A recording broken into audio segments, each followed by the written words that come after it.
अंदर वो दैवीय चेतना भी है जो आपके अधर्म का विनाश भी करेगा। अब आपको क्या करवाना है ये आप तय करो। मैं उस सीमा तक ही बर्दाश्त करूंगी, सहूंगी जिस सीमा तक एक नारी को सहना चाहिए। और उसके बाद उस अग्नि को आप ही ने जलाया है, आप ही ने उसको, उस चिंगारी को भड़काया, तो उसके बाद जो होगा वो सहना भी आपकी जिम्मेदारी है। तो वो मैंने अपने इष्ट से ही सीखा है।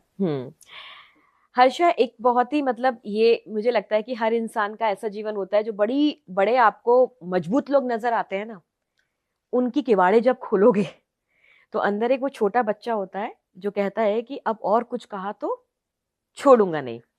कमरा बंद करके हर्षा रोती है? हाँ। आज भी? हाँ। क्या शिकायत है? बहुत सारी। अभी तो मेरी शिकायत यही चल रही है कि मैं केदारनाथ जी नहीं जा पा रही हूँ। तब से तो मैं और ज्यादा परेशान अभी हूँ, क्योंकि जिस तारीख में पट खुले उससे ठीक 2 दिन पहले मेरी दीक्षा हुई, तो मैं पट खुलने पे नहीं जा पाई। अब वहां पे इतनी भीड़ चल रही है, इतना सब चल रहा है कि मैं अभी वहां पे नहीं जा पा रही हूँ। तो मैं सारी शिकायतें करने का ना पूरा ऐसा एक संदूक भर के बैठी हूँ कि ये ले जाके मुझे वहां पे खोलना है।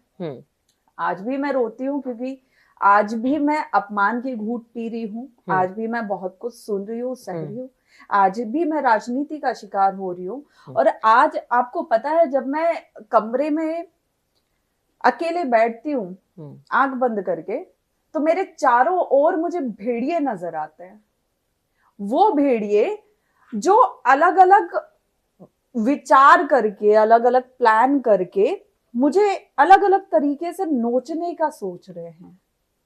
अब ये मुझ पे है कि मुझे किस भेड़िए को नोचने का मौका देना है, क्योंकि भेड़िए तो सब है, सब है, सब अपने फायदे के लिए, अपने अहंकार के लिए, अपने अपने लिए मुझे अलग अलग तरीके से यूज करने का, नोचने का, मुझे काटने का सोच है। अब मुझे किसको वो अधिकार देना है, क्योंकि किसी को तो देना पड़ेगा। क्यों? इसलिए क्योंकि मैं वही बोल रही हूँ ना कि मैं जहां पे बैठी हूँ वहां मेरे आसपास सब यही लोग हैं, सब। अब मुझे ये तय करना है उनमें से अच्छा भेड़िया कौन है जो मुझे कम नोचेगा और मुझे वहां से निकाल देगा। बहुत बड़ा स्टेटमेंट है हर्षा। मौका क्यों देना है? तो मेरे पास ऑप्शन क्या है? या तो फिर मेरे पास यही ऑप्शन है कि मैं यहाँ से आपको छोड़ के पता चली है जाऊं। हर्षा, आप बहुत खतरनाक है। आपकी आंखों में आंसू तो दिखते हैं, आते हैं, लेकिन आप इतनी खतरनाक है, मुझे ऐसा लगता है कि वो चारों तरफ जो भेड़िए बैठे हैं, सवाल बदल दीजिए आप अपना, कैसे इन सबको ठीक करके निकलना है। आप भगवती की पाठ कर रही हैं। देखिए, मैं इनको ठीक अगर करने पे आई ना तो ये सह नहीं पाई। ये ऑप्शन ज्यादा अच्छा नहीं है? मैं चाहती नहीं हूं अभी ऐसा। जब वक्त आएगा तो वो भी आपको दिखेगा और फिर ऐसा दिखेगा। अभी मैं ऐसी हूं। जो जनवरी में स्टेटमेंट मेरा आया था कि रखो अपना धर्म अपने पास, मैं इससे अलग हो रही हूँ। और फिर मैं शांत हो गई। जनवरी से अप्रैल तक मैं शांत रही। मैंने अपने पुराने 4 साल पुराने फोटोज, वीडियोस पोस्ट किए, सब किया, यही बताने के लिए कि हाँ मैं छोड़ के जा रही हूँ। और जब वो चीजें नॉर्मल हुई तब एकदम से मैंने संन्यास लिया। तो आपको लगता है वो एकदम से मैंने लिया होगा? वो लोगों के लिए एकदम से, वो उन लोगों के लिए एकदम से जो चाह रहे थे कि मैं ये छोड़ के चली जाऊं। क्योंकि मैंने बोला ना, जिद पे मुझसे कोई कुछ नहीं करवा सकता। आप जितना मेरा विरोध करोगे, जितना मुझ पे कंट्रोल करने की कोशिश करोगे, आप वो चीज करने के लिए मुझे और मजबूत कर रहे हो, आपको पता ही नहीं है। हर्षा, आप बहुत बेबाक हैं, और मुझे लगता है कि मेरा जो अगला प्रश्न आपके पास आ रहा है वो भी बेबाकी से आप उत्तर देंगी। आप जिस दुनिया में जा चुकी हैं, ठीक है, उस दुनिया को गृहस्थ नहीं समझ पाएंगे। वो महिलाएं नहीं समझ पाएंगी जो सुबह सिंदूर भरती हैं और बच्चों का लंच बनाती हैं, या जो अपने जीवन में एक सुरक्षित परिवार देख रही हैं, जिनके सर के ऊपर पति, पिता, बेटे का हाथ भी है, जो खुद उस परिवार की मुखिया भी है। ऐसा नहीं है। आपकी जो दुनिया है, क्या वो सेफ है? देखिए, मुझे अभी मतलब आप सेफ्टी का क्वेश्चन करिए, बहुत अजीब सी बात है, इसलिए मैं क्योंकि पूछ रही हूँ। आप मीडिया में बैठी हुई, हाँ, ठीक है। हाँ। यहाँ सेफ इंसान घर के अंदर भी है। यहाँ बच्चा गर्भ में भी सेफ नहीं है। हम्म। एक लड़की की सेफ्टी कहाँ है जहां आप 100% श्योरिटी दे सकते हैं? आप खुद ही बताइए कहाँ वो सेफ है?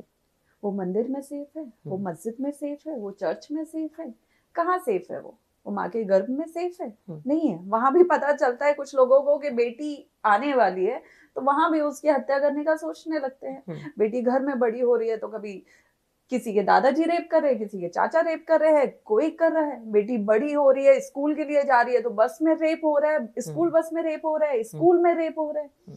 बेटी कॉलेज में पहुंच रही है तो या तो रास्ते में रेप हो रहा है या तो कॉलेज में किसी का शिकार बन रही है। फिर अभी नया चलन एक जो चालू हुआ है कि अब लड़कियों से आप उनकी सहमति से सब कर सकते हो, बस उन्हें नशे का आदी बना दो, फिर वो सब कुछ उस नशे के लिए सब कुछ करने के लिए तैयार है। ठीक है। फिर उसके बाद धर्म परिवर्तन, लव जिहाद आ गया।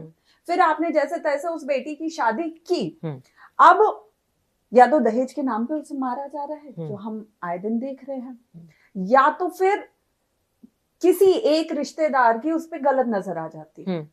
अभी हाल ही में मैंने 2-4 दिन पहले ही एक आर्टिकल पढ़ा है जिसमें जब जेठ को लगा कि ये मेरी इच्छा से नहीं चल रही है तो जेठ ने उसका कत्ल कर दिया। फिर उसके बाद ये भी हम न्यूज देख रहे हैं कि बेटा बड़ा हुआ तो बेटे ने माँ का रेप कर दिया, बेटे के दोस्तों ने माँ का रेप कर दिया। फिर उसके बाद वही महिला जब 70-80 साल की हो गई और रास्ते में कहीं जा रही है, खेत में कहीं जा रही है, तो उसका रेप हो गया। नारी कहाँ सेफ है? आप मुझसे सवाल कर रहे हो इस क्षेत्र का, नारी कहाँ सेफ है? नहीं, लेकिन जिस दायरे में चली गई हैं वहां एक उम्मीद होती है। नहीं है, कोई उम्मीद कहीं नहीं है। सिर्फ हाँ, मैं ये कह सकती हूँ कि हमारी 5 उंगलियां एक जैसी नहीं होती है, हर इंसान एक जैसा नहीं होता है। लेकिन ये है कि आज के समय में अच्छे लोगों की गिनती आप उंगलियों पे कर सकते हो, बुरों की गिनती नहीं कर सकते हो, उनकी गिनती नहीं हो सकती।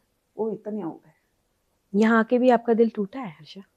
यहाँ आगे किस बात पे दिल टूटेगा? यहाँ तो टूट के मैं खड़ी हो रही हूँ।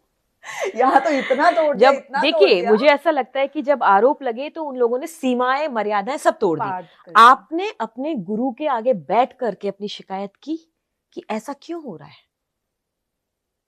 उन्होंने आपको कोई जवाब दिया? मेरे गुरुजी मुझे चुप कराते कराते कभी परेशान हो जाते हैं।